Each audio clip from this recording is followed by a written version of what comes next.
పూరా లోకల్. సుపరిపాలనలో తొలి అడుగు. ఎన్డీఏ కూటమి రాష్ట్రంలో అధికారంలోకి వచ్చి 1 సంవత్సర కాలం పూర్తి చేసుకోవడం జరిగింది. ఖచ్చితంగా అందరూ కూడా సంబరాలు జరుపుకోవాల్సిందే. నరకాసుర వధ జరిగిన తర్వాత మనమందరం కూడా దీపావళి అనేది జరుపుకుంటూ ఉంటాం. 5 సంవత్సరాల దుష్ట పరిపాలన మనం చూసినటువంటి సందర్భంలో దాన్ని అంతమొందించి 1 సంవత్సర కాలం కావస్తున్నటువంటి నేపథ్యంలో ఖచ్చితంగా ఆంధ్ర రాష్ట్ర ప్రజలందరూ కూడా సంబరాలు జరుపుకుంటున్నటువంటి విషయం మనందరికీ తెలుసు. అయితే ఈ నేపథ్యంలో ప్రజలందరూ సంబరాలు జరుపుకుంటున్నప్పుడు ప్రజలు నమ్మకంతో విశ్వాసంతో గెలిపించినటువంటి ప్రజాప్రతినిధులందరూ కూడా మరి ఒక్కసారి ప్రజాసేవకి పునః అంకితం కావాల్సినటువంటి సమయం ఇది అని చెప్పి నేను గట్టిగా విశ్వసిస్తున్నటువంటి విషయం. ఏ విధంగా రాష్ట్రంలో కూటమి అధికారంలోకి వచ్చి 1 సంవత్సర కాలం జరుగుతుందో అదేవిధంగా కేంద్రంలో కూడా కూటమి ఇప్పుడు దగ్గర 11 సంవత్సరాలు జరిగినటువంటి నేపథ్యం.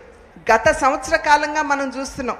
అంతకుముందు ఆంధ్ర రాష్ట్రంలో అభివృద్ధి అన్న పదానికి తావు లేకుండా అప్పుల ఊబిలోకి నెట్టివేయబడినటువంటి ఆంధ్ర రాష్ట్రాన్ని ఇవాళ రథసారథుల్లాగా ముఖ్యమంత్రి వర్యులు చంద్రబాబు నాయుడు గారు, అదేవిధంగా ఉప ముఖ్యమంత్రి వర్యులు పవన్ కళ్యాణ్ గారు వారు రాష్ట్రాన్ని అభివృద్ధి పదంలో నడిపించడానికి వారు చేస్తున్నటువంటి కృషి మనందరికీ తెలియనటువంటి విషయం కాదు. మన టేబుల్ మీద పుస్తకాలు పెట్టారు. ఈ సంవత్సర కాలంలో ఏమేమి చేశామో వారు అన్ని వివరాలు కూడా మనకి తెలియజేయటం జరిగింది. కనుక ఖచ్చితంగా నరేంద్ర మోడీ గారి సహకారంతో రథసారథులుగా ఉన్నటువంటి చంద్రబాబు నాయుడు గారు, పవన్ కళ్యాణ్ గారి నాయకత్వంలో ఆంధ్ర రాష్ట్రం ఖచ్చితంగా ముందుకు దూసుకువెళ్ళేటువంటి అవకాశం ఉన్నది. ఈ సమయంలో నేను ఇందాక చెప్పినట్లుగా ఏదైతే ప్రజలు విశ్వాసంతో నమ్మకంతో మనని ఎన్నుకున్నారో వారికి న్యాయం చేయవలసినటువంటి బాధ్యత ప్రజాప్రతినిధులుగా మనందరి మీద ఉన్నది అని చెప్పి మీకు తెలియజేస్తున్నాను. ప్రజాహితే హితం రాజ్ఞః ప్రజానాం తు హితే సుఖం నాత్మ ప్రియం హితం రాజ్ఞః ప్రజానాం తు హితే సుఖం అని చెప్పి మన పెద్దలు చెప్పారు.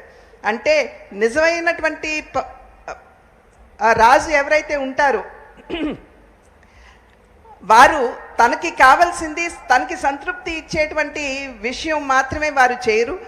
నిజంగా ప్రజలు ఏదైతే ఆకాంక్షిస్తారో ప్రజల మనసుల్లో ఏవైతే భావాలు ఉంటాయో వాటిని కనుగొంటూ వాటిని ఆచరణలో పెట్టేటువంటి వారే నిజమైనటువంటి పాలకుడు అని చెప్పి పెద్దలు చెప్పినటువంటి మాట. అటువంటి పరిపాలన దక్షత కలిగినటువంటి వారు చంద్రబాబు నాయుడు గారు. ఖచ్చితంగా ప్రజలు అదేవిధంగా ఆంధ్ర రాష్ట్రం ఏదైతే కావాలి అని చెప్పి ఆకాంక్షిస్తుందో వాటిని అర్థం చేసుకుంటూ ఆంధ్ర రాష్ట్రాన్ని గాడిలో పెడుతూ అక్షర క్రమంలో మాత్రమే కాకుండా అభివృద్ధిలో కూడా అగ్రగామిగా నిలపగలిగేటువంటి దక్షత వారికి ఉన్నటువంటి సందర్భంలో పవన్ కళ్యాణ్ గారు కూడా వారి యొక్క సహకారాన్ని వారికి అందిస్తున్నటువంటి నేపథ్యంలో ఖచ్చితంగా వికసిత్ ఆంధ్ర రాష్ట్రాన్ని మనమందరం ఈ 3 సంవత్సరాల కాలంలో సాధించుకునే దిశగా అడుగులు వేద్దామని చెప్పి తెలియజేసుకుంటూ నాకు ఈ అవకాశాన్ని ఇచ్చిన పెద్దలందరికీ కూడా పేరు పేరున నా ధన్యవాదాలు తెలియజేసుకుంటూ సెలవు తీసుకున్నాను. జై హింద్.